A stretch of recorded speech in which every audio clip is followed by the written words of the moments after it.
Okay, well, here we are. We're going to be looking at exploring area under the curve using rectangular approximations. So, curve is just the name of the graph that we are making. We're going to look at a function and we're going to graph it on the xy plane.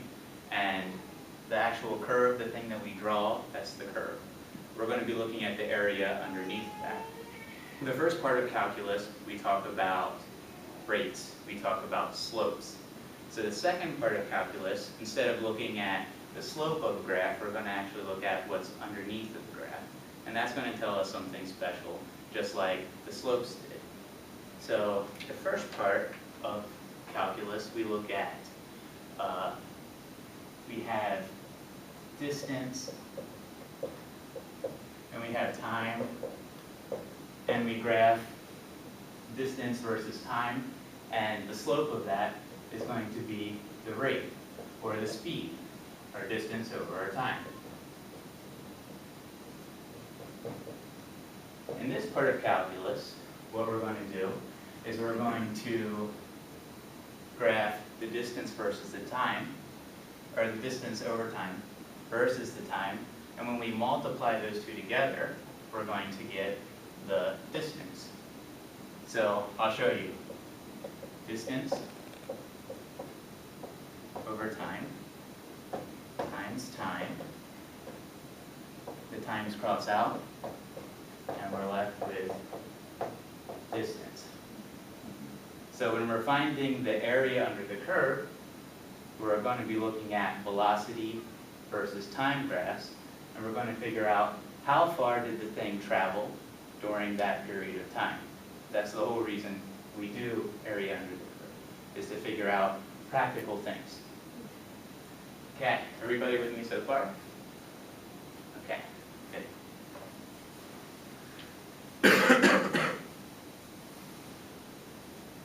So we'll start with an easy example. And this is an example we can relate to. You can see on the worksheet I put a particle moving along a line. That's because that's standard math textbook problems. But in real life, it'd be like a kid on a skateboard, skateboarding straight down the street, or a car moving at a constant speed. We're going to be talking about once a car is already at a speed, or once the boy's already at a certain speed, and he's keeping the same speed throughout. Okay? So you should see something on your worksheet that looks like this. Oops. 0, 1, 2, 3. 0, 1. This is 1, and this is 2. Right? Okay? And this is v, which is velocity. And this is t, which is time. And if I want to know how far does the car or the boy on the skateboard or the particle travels from 0 to 3 seconds, if he travels at a velocity of 2 meters per second, this is this graph, we're just going to look at this area under the curve, which is a very nice rectangle. This is 2 units high. This is 3 units long. Area is base times height. So we're going to have 2 meters per second times 3 seconds gives us 6 meters. So this thing will have moved 6 meters in the first 3 seconds if it started moving at 2 meters per second and continued to move at 2 meters per second the whole time. Everybody still with me? Okay, good. This is basically what we're going to be doing the whole time. The curve is going to look a little different, but the concept is going to stay the same. We're going to be finding the area under the curve, and we're going to try to use shapes that we know the area of already. So that way we don't have to guess weird angles or try to make this more difficult than we have to.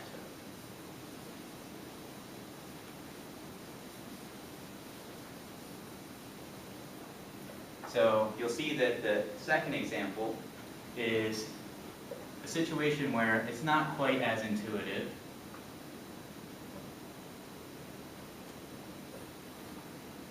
What our distance is going to be, because now our velocity is changing.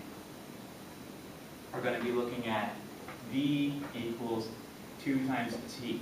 So here the velocity actually is dependent on the time. Whenever the time changes, our velocity changes.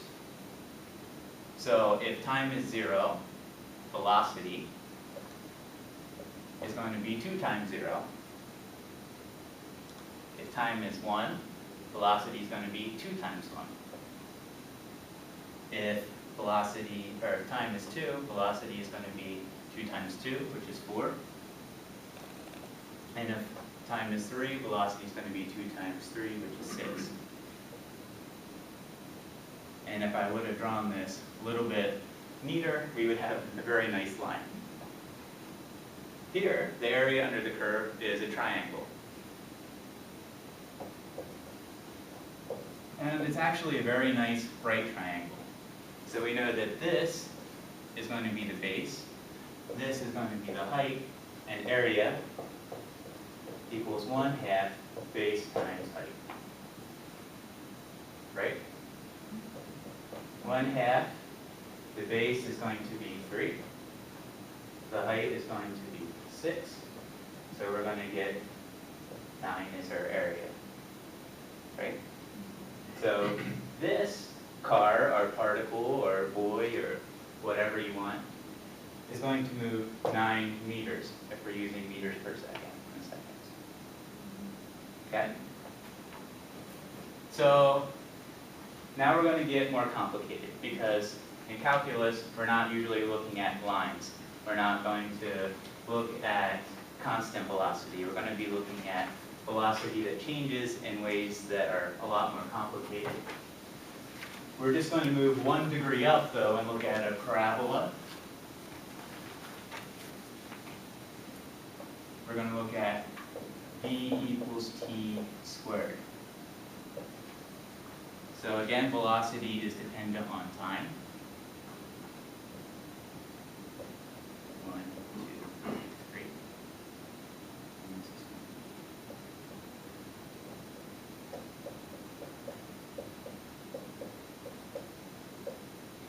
Okay, and you guys should see a graph of this on page 2 of your worksheet.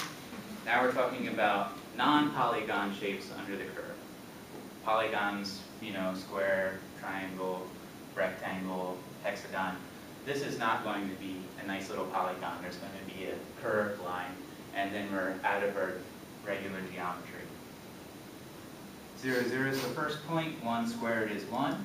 2 squared is 4. 3 squared is 9. And we have this on your chart, right? Okay. So what we're going to do is we're going to make this into something that we do know how to do. So we're going to split this into 3 equal sections, and then make 3 rectangles. We'll add up the areas of those rectangles, and that will give us an approximation of the area under the curve. So we can guess how many meters this person or this particle went. So we're going to make 3 equal subdivisions. So we're going to draw a dotted line down this x equals 1, or t equals 1 in this case, and another dotted line down t equals 2. Now we have 1, 2, 3 even subdivisions. On your paper, it just stops here, so I drew a line to signify that. Okay, so the first thing we're going to do is we're going to have to figure out the height. We know the base. This is 1 long, this is 1 long, this is 1 long. Right? Does that make sense? 0 to 1 is 1, 1 to 2 is 1, 2 to 3 is 1. Well, now we have to figure out height, and height is all over the place. So we just have to pick. So the first thing we're going to try is we're going to pick the leftmost point on the curve in each subsection. So here, this is the leftmost point in the first section. This is the point 0, 0. And we're going to say that's our first rectangle. So this rectangle, the base is going to be 1, the height is going to be 0. The second rectangle, we're going to take the leftmost point, which is right here, draw straight across, and now we have another rectangle right here. So this isn't on your worksheet. You're going to have to fill this in if you want to do well on the test. Here we have the base is once again 1, and the height is 1. Now we're going to move on to our third. We're going to take the leftmost point and draw over. And now this is 4 high, and this is 1, so base times height is going to be 1 times 4. Right? So now when we add all these together, we're going to have 1, 1, and 4. Sorry, 0, 1, and 4. And this is going to be 5. So we're going to guess that this thing moves 5 meters. So you'll see on your worksheet these spots. This is going to be 0 is the first blank, 1 is the one next to it, and then 0. Then 1, 1, and 1. This is the velocities, this is the height, 4, 1, and 5. And then when we add all that together, or 4, 1, and 4, and then the last blank will be 5. But even though this works, we have a huge problem. Can anybody see the problem? Kendra? There's a big part of the space in the curve that we haven't calculated. That's right. So this, and this all just get cut off. So we have a problem. This is not a very good estimate. So we're going to try a second approach, which you'll see in your bottom of your worksheet on the second page. The graph for that is actually on the third page. Thanks to Microsoft Word and formatting, I couldn't get them on the same page. So you're going to have to flip back a little bit, back and forth to keep with this. Now I'm going to do my best here to keep the graph so I don't have to keep redrawing. I'll just erase what comes underneath.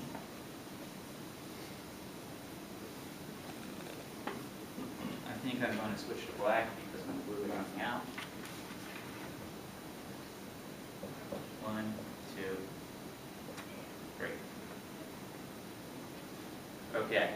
So now what we're going to do is we're going to try the rightmost point. So this is our first subsection. It's still 1 long. And this is the rightmost point in that first subsection. Now we're going to draw across this way. And this is going to be our rectangle. Our second one, we're going to come to the point, and we're going to use this as our rectangle. So the rightmost point here is going to be the point 2, 4. In this third one, our rightmost point is all the way up here, where the point touches the line.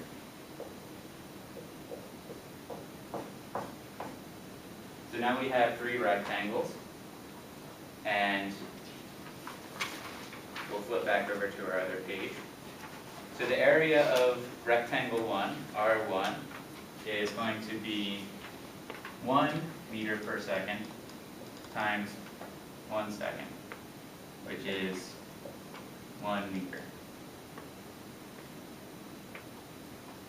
Our second rectangle is going to be, it's 4 high, so 4 meters per second times 1 second, which is going to give us 4 meters.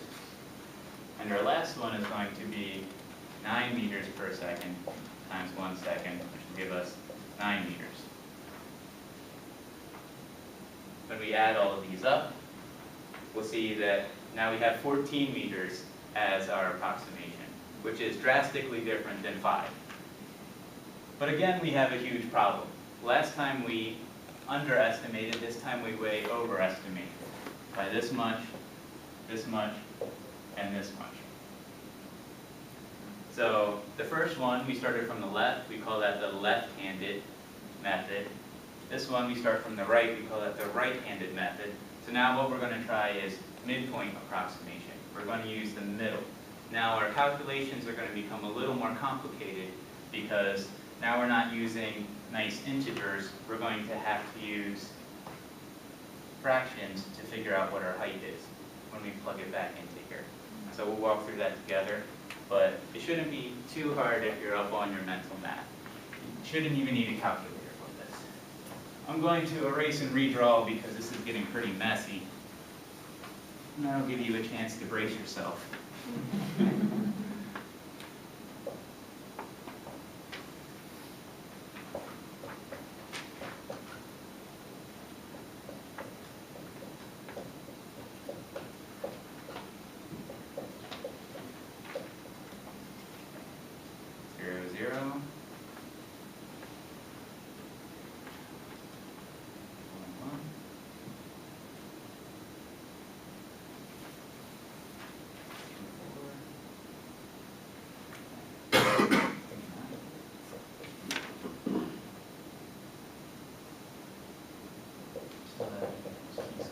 This is still velocity, this is still time. Okay, so now we have to split it back into 3 equal. That's very careful, very good. Okay. Now we have to use the midpoint. This is going to be 1/2. This is going to be 1.5 or 3 halves. This is going to be 2.5 or 5 halves. So I'm just taking these and finding the middle of each thing. The base is still going to be 1 long, but now our height is going to be determined by the middle, and we have to do a calculation. So this point here is 1/2 squared high, because we put the x value in or the t value in to get the v. So 1/2 squared is going to give us, this is 1/4 high. So here, we're going to have 1/4 meters per second times 1 second.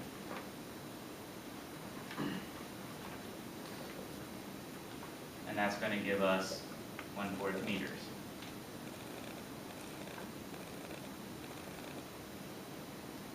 Here, this is going to be 3/2 squared, so we're going to get 9/4. We just square the top and we square the bottom. 9/4 meters per second times 1 second is just 9/4 meters. So this 1 second is very good for us. Makes our numbers happy. Makes us happy. 5/2. We come up here. This is going to be 25/4 high. Square the 5, square the 2. So now we're going to have 25 over 4 meters per second times 1 second. And that gives us 25 over 4 meters. Now what's nice about making these halves instead of making these decimals or making them mixed numbers is now we can add straight across because they all have the same denominator. So that's why I like to keep things in improper fractions, because usually it makes math easier. So 1 plus 9 is 10, plus 25 is 35. So we're going to have 35 on the top, and the 4 stays the same. So we're going to have 35 over 4 meters. For those of you who like decimals, that's going to be 8.75 meters. So again, we have a different number. And we had 5, we had 8.75, and we have 14. So we're kind of all over the place. So what can we do to make our approximations look a little more like each other, or look a little better? what we're going to do is, instead of using 3 rectangles, let's use more rectangles. Maybe we'll get rid of some of the area. You can see even here, this is overestimated, this is underestimated. Here, this is overestimated, this is underestimated.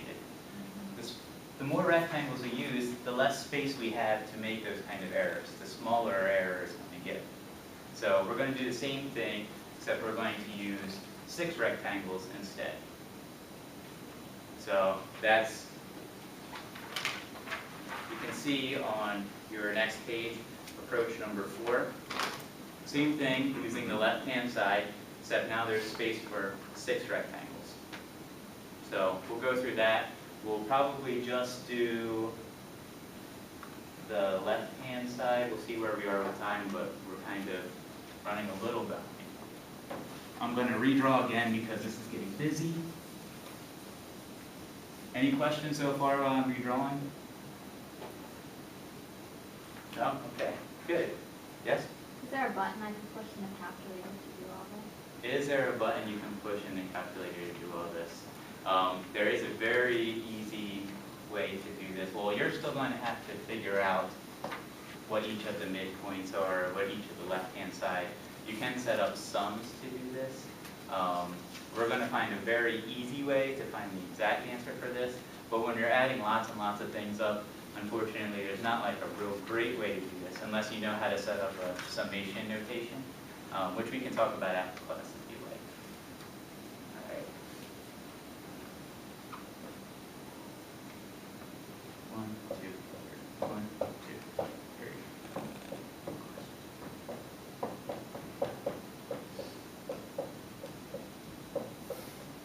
And I promise, just like in the first half of calculus, you spend all that time looking at limits just to find out there's a shortcut way to get the derivative. We're going to find a similar thing here. We're going to spend all this time figuring out rectangular approximation, and then we're going to find out, oh, actually there's a simpler way to do it. The reason we're showing this way is because this is where that method really derived. So we have to know where we come from to know, fully appreciate where we are, I think. So that's what we're doing here. Kind of math history, if you will. 2, 4, and 3, 9. Okay. I'm going to speed up a little bit because of time. This is 1/2, 3 halves, and 5 halves. We're going to split into 6 equal sections now. So we have to split each of our original sections into half.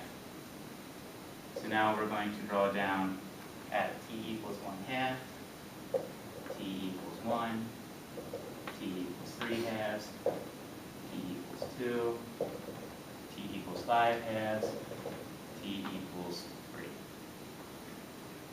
So now the base for each one is going to be 1/2. So to save time, if you want to fill in your worksheet, the second blank for each of R1, R2, R3 is going to be 1/2 because that's how many seconds. That's how big our base is in seconds. So all we have to do is figure out the height and multiply. We're going to use left because that's nice and easy for us. And we've done these calculations before. This point, this is 0 height. So our height is 0. Here, this is 1/2 high. We just did that in our midpoint approximation in the last problem. This is 1/4 high now.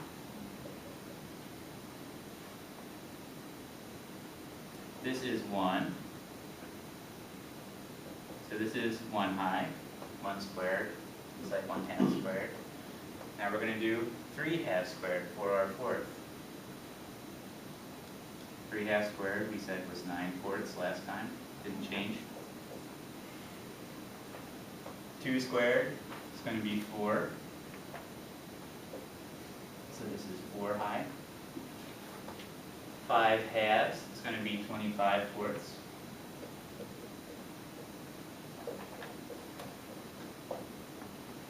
So we're going to have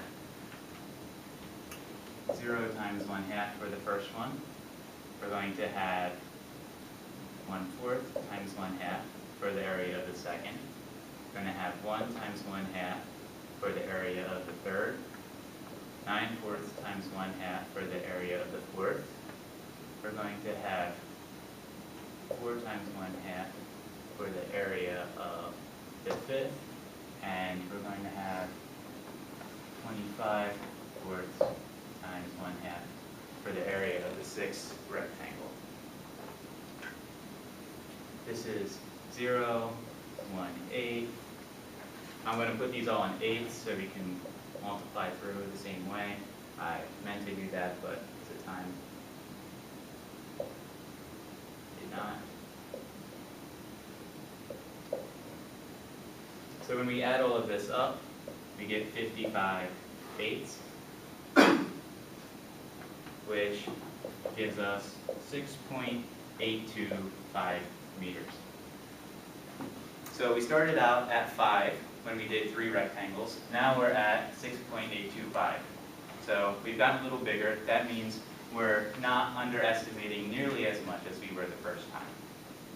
We will do the same thing for right-handed and midpoint. Same method, just use the right-hand side. And then we'll find that we overestimate a little less. And then midpoint, we'll find that our error is also a little smaller. You guys can just go ahead and skip over to the last page in your worksheet.